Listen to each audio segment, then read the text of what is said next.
मां की व्याख्या करना किसी के लिए भी संभव नहीं।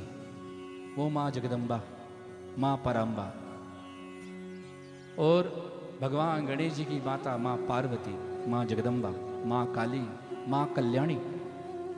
भगवान ने प्रार्थना करी, तू तो काली रे कल्याणी रे मां, प्रसन्न हो। मां पार्वती बोले ऐसे कैसे प्रसन्न हो, झूठ खाते हो, मुझसे प्रेम करते नहीं हो, केवल छलावा है। भगवान शिव बोले क्या छुपाया बताओ, तो बताओ तुम्हारे गले में जो मुंड माला, इसमें मुंड किसकी है? भगवान शिव ने बोले पार्वती, इसमें मुंड तुम्हारे ही है। किसके? तुम्हारे ही। जब सती चरित्र में तुमने यज्ञ में अपने शरीर को त्यागा था, साथ में तुम्हारे योगिनियों ने भी शरीर को त्यागा, तब मैं तुमसे इतना प्रेम करता हूं, इसी मुंडों की मैंने माला बना करके अपने हृदय में लगा लिया। जो सुमेरु है ये तुम्हारा मुंड ही है इसमें। अब तो मां पार्वती और क्रोधित हो गई, ये क्या बात, मरे तो हम मरे, तुम तो अमर, विष पीकर भी तुम्हारा कुछ नहीं बिगड़ा और हम जलकर भस्म हो गए। भगवान शिव ने कहा इसलिए क्योंकि मैंने अमर कथा सुन रखी है, जिसने अमर कथा सुन लेता है फिर उसकी कभी मृत्यु नहीं होती। भगवान शिव बोले ठीक है, यदि आप चाहती हैं तो मैं आपको भी अमर कथा सुनाता हूं, लेकिन कहां पर? एकांत में।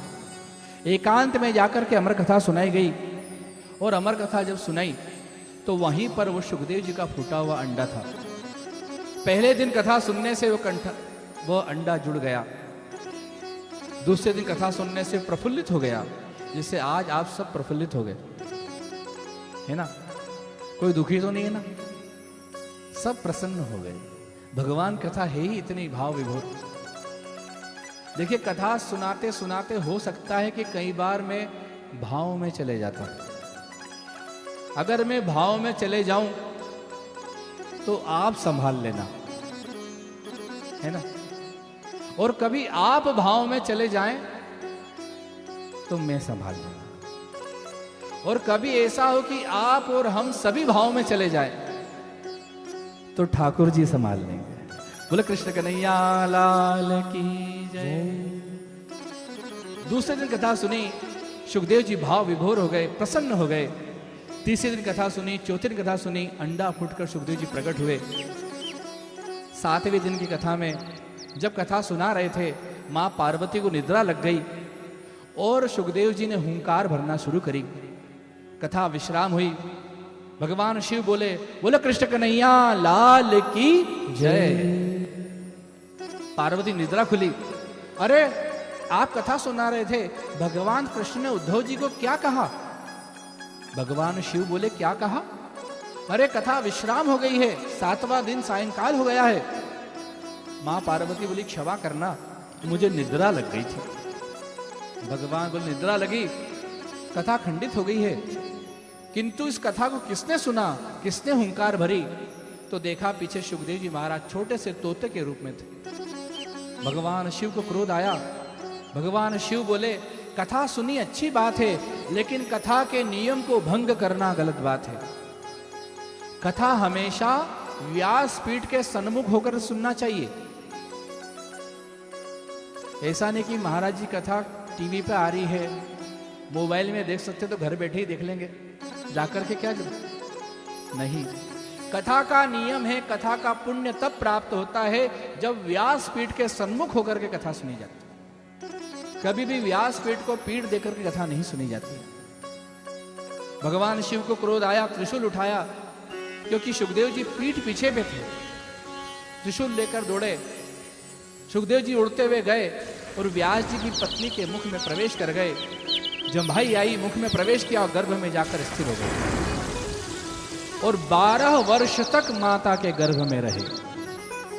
12 वर्ष तक, और 13वें वर्ष में भगवान आए। देखिए, सिर्फ कथा नहीं है, बहुत बड़े संस्कार है। ये कथा क्या बताती है कि जो बच्चा 12 वर्ष तक माता पिता की छाया में संस्कारित हो जाता है, फिर जीवन में वो कभी नहीं बिगड़ता। जो 12 वर्ष के अंदर असंस्कारित रह गया, उसके बिगड़ने के पूर्ण चांस बन जाते पूरे। क्योंकि 13वें वर्ष को इंग्लिश में क्या बोलते हैं? 13वें वर्ष से टीनेजर बनता है, इंग्लिश में बोलते हैं टीनेजर। क्योंकि टीनेजर क्यों बोलते हैं? 12 को इंग्लिश में बोलते हैं 12, और 13 को बोलते हैं 13। और ये टीनेजर कुमार अवस्था कब तक रहती है? 19 वर्ष की आयु तक। बाल्यावस्था, कुमार अवस्था, युवा अवस्था और वृद्धावस्था, ये 4 अवस्थाएं होती हैं। कुमार अवस्था कब तक रहती है? 13 वर्ष से 19 वर्ष तक कुमार अवस्था रहती है, क्योंकि टीन यही लगता है। 13, 14, 15, 16, 17, 18, 19 और फिर 20। जहां टीन खत्म हुआ, कुमार अवस्था वहीं रुक जाती है। 19 वर्ष तक कुमार अवस्था रहती है। इसीलिए जिसने बाल्य अवस्था में 12 वर्ष तक संस्कार ग्रहण कर लिए, फिर वो संसार में कभी नहीं बिगड़ता, वो सन्मार्ग पर रहता है। इसीलिए अपने घर में बच्चों को बाल्य काल से ही शिक्षा देना शुरू करो। 3 लोगों ने गर्भ में शिक्षा ग्रहण करी थी। 3 लोगों ने, किस किसने? अभिमन्यु ने गर्भ में, राजा परीक्षित ने उत्तरा के गर्भ में, और तीसरे सुखदेव जी ने माता के गर्भ में 12 वर्ष में तपस्या। ऐसे एक और हैं प्रहलाद जी। प्रहलाद जी ने भी माता के गर्भ में ही शिक्षा ग्रहण कर ली थी। इसीलिए गर्भ में जो संस्कार आ गए वो जीवन भर रहेगा।